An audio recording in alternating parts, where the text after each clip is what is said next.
I think you mentioned the word conditions. I think there are several things that I would say as conditions, Mark. One is exactly it, the trajectory and be in different places.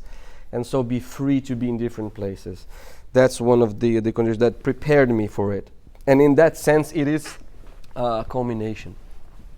Another condition is my own pushing my students to go to another church and love somebody else's tradition.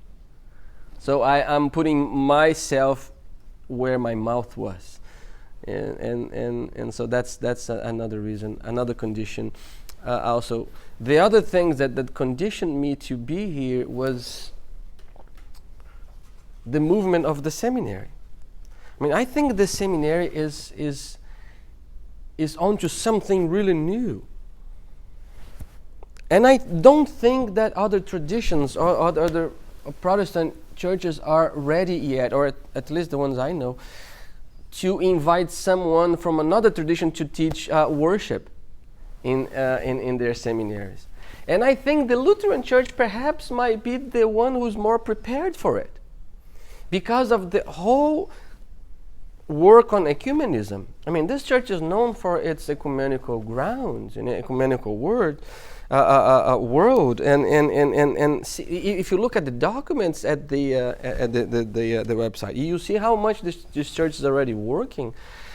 So I think the seminary is moving into a place where they are offering a different way of preparing students for the church who's coming, of the church who's already there, and the church that we are working now. So I think that this movement of the seminary was a deep condition, was very important, because when they decided to bring me here, they had a lot of discussions. I know that because they had to discuss where they wanted to go. So I must say that it was, I was voted unanimously here by the faculty. The board approved because they believe in this project of the seminary. And I have this enormous responsibility with them because they trusted me to do this work. And see, I know, Mark, I understand how this might be very difficult for some people, and how my calling here can bring some fear and some uneasiness, because I know that even in my church it would be people complaining if they brought some people who were not Presbyterians there. But see, Mark,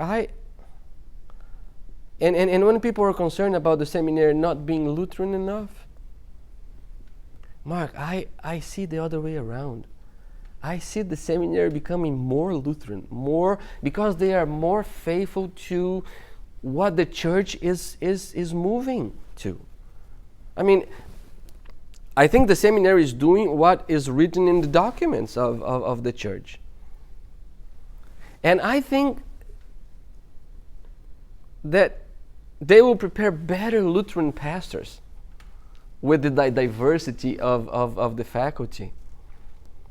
I mean, because when you see that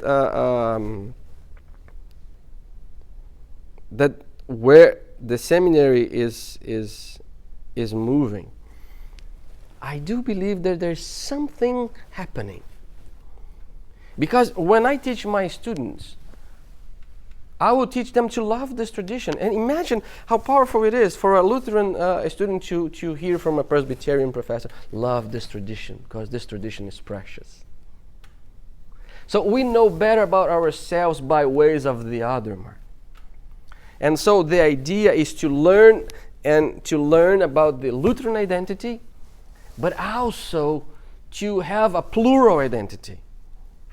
We have to learn to be many in that sense. So I am Presbyterian, but I cannot say that I'm only Presbyterian. I'm a Presbyterian, but I am Lutheran. And I also am Anglican. And I'm Pentecostal in some ways. I am. And so that community of people that teach me make me a better Presbyterian. And I can only be with Mark Hansen, the bishop, the Lutheran bishop, was saying once that he was asked what to be a Lutheran, and he said to be Lutheran is to be in relationship, is to be with somebody else. So I think this seminary is doing exactly it, and he eloquently says that the very important word for Lutherans is "and." And so Lutheran and something else, I guess, because the whole notion of the gospel and the ways in which we can become better Christians has to be in relationship. We are always better if we are with. So besides, the seminary has more than 30 denominations represented here. So I think there's a way in which we can honor this fascinating diversity that the seminary is working hard to have, and prepare faithfully Lutheran students to go to their churches and do the work that they need to do. So I want to tell people to just wait and see. Do not be afraid. And I'm here to listen, to learn. I need to learn with others people. And I'm already asking people around, so what is it? What is it that you think needs to happen? And I'm listening. And I want to honor this position that the faculty and the board and the whole seminary is giving to me. And I will do my best. And I do believe that the seminary is doing something new. So I would say to the donors to invest here, because there's something really new happening here.